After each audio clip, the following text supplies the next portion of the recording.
From Vermont Public, this is The Frequency. I'm Brittany Patterson. It's Saturday, February 22nd, and you're listening to a special weekend edition of the podcast featuring the Capitol Recap. Today, over the past 4 years, Democrats in the State House have passed a slate of laws positioning Vermont as a leader on tackling climate change. The governor says some of them should change. Vermont Public's Peter Hirschfeld and Lola Duffort discuss what exactly he's asking for and whether Democrats are prepared to give it to him.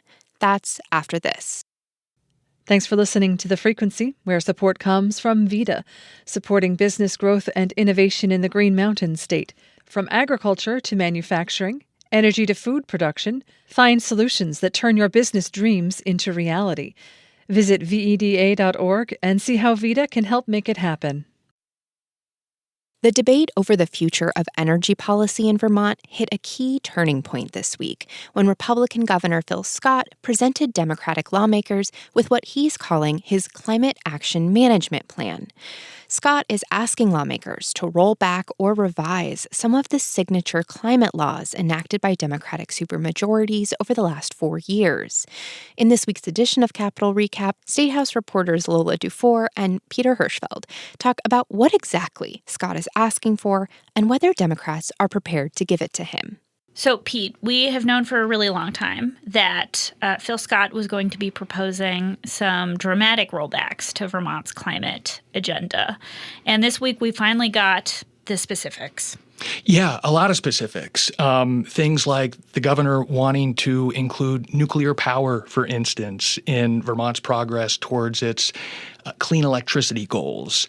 Things like reallocating money at Efficiency Vermont and using some of those funds to support things like weatherization, for instance, or the installation of heat pumps or electric vehicle incentives. But big picture, the governor's big asks of lawmakers right now are related to a 2020 law called the Global Warming Solutions Act. Two major things in this act. It has emissions reductions mandates in 2030, 2050. There's also one in 2025. And it also has something called a private right of action that allows individuals or organizations to sue the state if we don't hit these goals. Phil Scott wants to get rid of those mandates. He wants to get rid of that private right of action. And those are going to be sort of the keystones of this debate moving forward. Right. If you get rid of the private right of action, it feels like the targets themselves almost don't matter, right? Because enforcement's the whole ballgame. Yeah, and that's the argument that you're hearing from people like Kath James. This is the Manchester Democrat who chairs the House Energy Committee. She says passing sweeping energy policy, the kind of sweeping energy policy that's required to meaningfully reduce greenhouse gas emissions, it's hard work. It's politically difficult. That's why we haven't seen this legislature make progress on that front, despite the numbers they've had in recent years. And the argument is if you don't have an accountability mechanism like this, then it's not going to get done. And so there are a lot of lawmakers that are concerned that if you get rid of this private right of action, you lose the urgency you're going to need to actually make something happen. Right.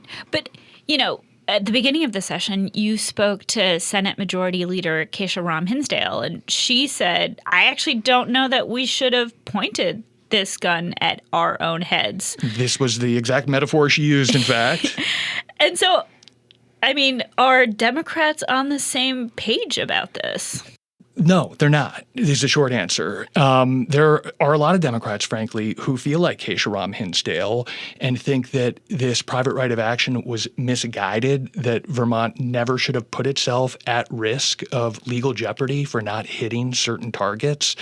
There are a lot of other Democrats, though, who feel like climate is their bread and butter, right? That they've made commitments to advocacy groups, to Vermonters writ large, that Vermont is going to take seriously what the scientists are telling us, that you need to reduce emissions by a certain amount in order to avoid the most catastrophic impacts of climate change.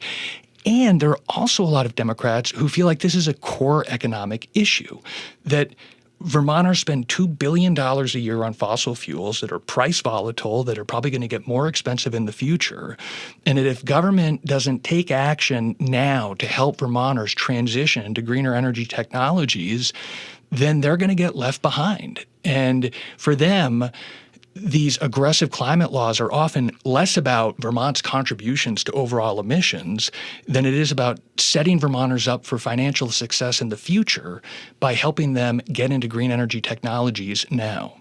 Well, that's kind of the new line, right? I feel like the moral imperative was what you were hearing earlier on in kind of the climate discussion. I think that was something that was latched onto by us in the media, not wrongly. That was a huge part of the message. And there are people saying, yeah, Vermont needs to lead the way, right? If a place like Vermont can't do it, then who can? But there have always been Democrats for whom this was an economic issue. I think given the political realities of the moment we find ourselves in, everybody who supports aggressive emissions reductions mandates is understanding that this needs to be part of an affordability agenda and that you need to lean into the economic benefits, not just the climate ones. So we know the Democrats aren't on the same page, not entirely surprising, but enough of the Democrats in disarray narrative. Scott is proposing to move some money around. But is there like a comprehensive plan that he has to bring down emissions in Vermont? I mean, he also talks the talk on climate. He's not made the same commitments as Democrats, but he's made similar ones. Yeah, he believes global warming is real. He believes humans are contributing to it. This is the governor that proudly talks about his electric Ford 150 pickup truck, right? The governor's issue is the pace at which Democratic lawmakers are moving. He says it's way too fast, that it's going to cause economic dislocation and disruption by increasing the cost of fossil fuels, making life less affordable for Vermonters. He's saying, I'm going to deliver a better framework, a smoother framework. He's saying we're going to have emissions reductions requirements, but they're going to be pushed out a little bit to 2035. He says, lawmakers, you're going to find out exactly what I have in mind. And he says, I'm going to deliver that plan to you in December of 2026. Isn't that after the next election? Your calendar math is correct.